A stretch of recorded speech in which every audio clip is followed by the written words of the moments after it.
आज का हमारा टॉपिक है इम्पोर्टेंस ऑफ वाटर, यानी पानी की अहमियत।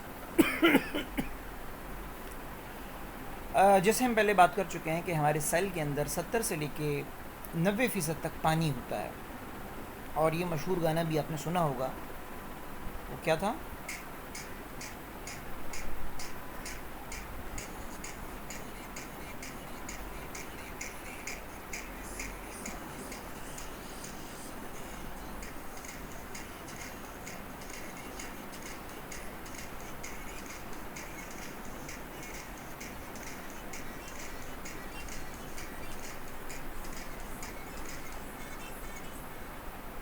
यानी पानी जो है, पानी तो ये हमारे सेल का सबसे ज़्यादा हिस्सा इसने घेरा हुआ है। और ये मुख्तलिफ़ जानवरों में डिफरेंट होता है। मतलब ये 70 से 90% जो हम कह रहे हैं, एक मेमेलियन सेल का है या एक बैक्टीरियन सेल का है। ये मुख्तलिफ़ सेल्स हमारे मुख्तलिफ होते हैं ना। दिमाग का सेल अलग, मसल्स का सेल अलग, ब्रेन का सेल अलग, जो है वो किडनी का सेल अलग। तो ये वरी कर सकता है।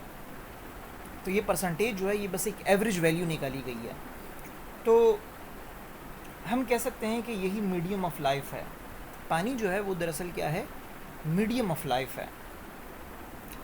जितने भी हमारी बॉडी के अंदर जो है वो रिएक्शंस होते हैं, उसके लिए कोई मीडियम तो चाहिए होता है ना। केमिकल रिएक्शन किसी न किसी मीडियम के अंदर होता है, तो वो पानी है। ठीक है।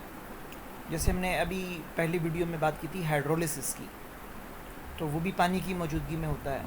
ठीक है। ब्रेक डाउन जो होता है मॉलिक्यूल्स का, वो पानी की मौजूदगी में होता है। इसी तरह फोटोसिंथेसिस का अमल जो होता है पौधों में, वो भी पानी की मौजूदगी में होगा। तो पानी का ये जो किरदार है, ये जो इसका रोल है, ये क्यों इतना है? मतलब ये क्या इत्तेफाक है या क्या वजह है? तो सबसे पहले हम पानी के केमिकल फार्मूले पे बात करते हैं। पानी का केमिकल फार्मूला है H2O, यानी इसके अंदर 2 हाइड्रोजन है और 1 ऑक्सीजन है। और अक्सर मॉलिक्यूल्स में हम देखते हैं ये H और OH की फॉर्म में लिखा होता है, क्योंकि H के ऊपर पार्शियल पॉजिटिव चार्ज होता है और OH के ऊपर पार्शियल नेगेटिव चार्ज होता है। यानी कि ये एक आप यूँ कह सकते हैं कि पोलर कंपाउंड है। ठीक है। तो जब हम ये बात जानते हैं, तो इसकी वजह से पानी के अंदर जो खुसूसियात आ जाती हैं, वो पोलैरिटी की आ जाती है। दूसरी चीज़ आ जाती है कि इसके अंदर डायपोल जो मूवमेंट होती है वो होती है, और ये हाइड्रोजन बॉन्ड भी बनाने की सलाहियत रखता है। इसके अंदर कोहेशन और एडहेशन की एबिलिटी भी होती है। कोहेशन और एडहेशन क्या होता है? मॉलिक्यूल की आपस में जो चिपकने की सलाहियत है, इसको कोहेशन कहते हैं। और एडहेशन वो जिस कंटेनर में होता है, उसके साथ जब भी चिपका हुआ होता है, तो उसको हम एडहेशन कहते हैं। तो इस तरह पानी की जो स्पेसिफ़िक हीट होती है, यानी हरारत को अपने अंदर समोने की जो गुंजाइश होती है, वो बहुत ज़्यादा होती है। देखिए ना, पानी को गर्म होने में ज़्यादा टाइम लगता है, लेकिन तेल को गर्म होने में बहुत कम टाइम लगता है, क्योंकि तेल की जो स्पेसिफ़िक हीट है वो कम है और पानी की स्पेसिफ़िक हीट ज़्यादा है। इसी तरह पानी की जो हीट ऑफ वेपोराइजेशन है, वो भी बहुत ज़्यादा है। ठीक है। तो ये तमाम चीज़ें हैं कि पानी के अंदर एक आयोनाइजेशन की सलाहियत भी है। अगरचे ये इनऑर्गेनिक मॉलिक्यूल है, तो ये इनऑर्गेनिक मॉलिक्यूल्स को तो अपने अंदर डिज़ोल्व करता ही है। ये कुछ ऑर्गेनिक मॉलिक्यूल्स को भी अपने अंदर जो है वो डिज़ोल्व रखने की सलाहियत रखता है, बशर्ते है कि वो ऑर्गेनिक मॉलिक्यूल्स भी पोलर हो, उसमें पोलैरिटी हो। तो इन खुसूसियात की वजह से पानी जो है वो एक बेहतरीन सॉल्वेंट है, यानी एक बेहतरीन मुहल्लिल है, जो अपने अंदर बाकी चीज़ों को हल करने की सलाहियत रखता है। और यही वजह है कि ये जानदारों का एक अहम कंपोनेंट है। तो हम सबसे पहले हाइड्रोजन बॉन्ड की बात करते हैं। हाइड्रोजन बॉन्ड क्या है?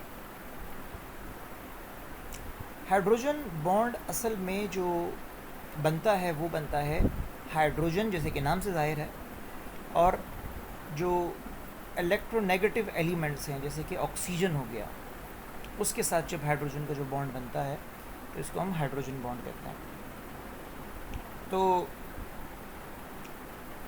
इस तरह करके फिर कोहेशन और एडहेशन फोर्सेस पे हम पहले बात कर चुके हैं, ठीक है। हाई स्पेसिफिक हीट पे भी हम बात कर चुके हैं, हाई हीट ऑफ वेपोराइजेशन पे भी हम बात कर चुके हैं, ठीक है। आयोनाइजेशन पे भी हम बात कर चुके हैं। अच्छा, पानी बफ़र के तौर पे भी एक्ट करता है। बफ़र क्या होता है? बफ़र एक ऐसा सॉल्यूशन होता है जो तेज़ाब से, हमारा खून है, हमारा खून एक बफ़र है।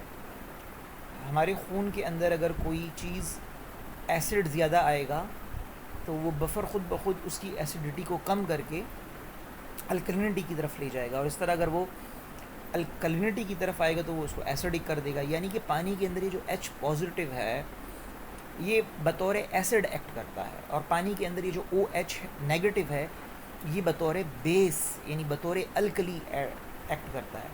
यानी पानी कभी एसिड बन जाता है तो कभी बेस बन जाता है। यानी इसके अंदर ये दोनों खुसूसियात हैं, इसलिए इसको एम्फोटेरिक कहा जाता है। इसी तरह पानी के एनोमेलस बिहेवियर के बारे में भी आपने सुना होगा कि पानी जो है वो हर चीज़ कूल करने पे जो है वो कॉन्ट्रैक्ट होती है और हीट करने पे वो एक्सपेंड होती है। लेकिन पानी के अंदर हमें एक बेकायदा फैलाव नज़र आता है कि जब 4 डिग्री सेंटीग्रेड तक हम इसको ठंडा करते हैं पानी को, तो बजाय ये कॉन्ट्रैक्ट होने के ये अचानक से एक्सपेंड होना शुरू हो जाता है, एक्सपेंड होना शुरू हो जाता है। और यही वजह है कि बर्फ़ का हुजूम पानी से ज़्यादा होता है।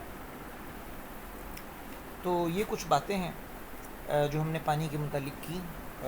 उम्मीद है इस पे अगर कोई सवाल है या किसी चीज़ को आप तफसील से जानना चाहते हैं तो आप मुझे नीचे कमेंट में जो है वो फ़ीडबैक दे सकते हैं। फ़ीडबैक बड़ा ज़रूरी है, क्योंकि जब तक मुझे पता नहीं होगा कि मेरी वीडियोज़ वग़ैरह जो हैं इससे कोई इस्तिफ़ादा हासिल कर रहा है तो मैं भाई फिर इतनी मेहनत क्यों करूँगा। तो मैं आपकी फ़ीडबैक का जो है वो मुंतज़िर रहूँगा।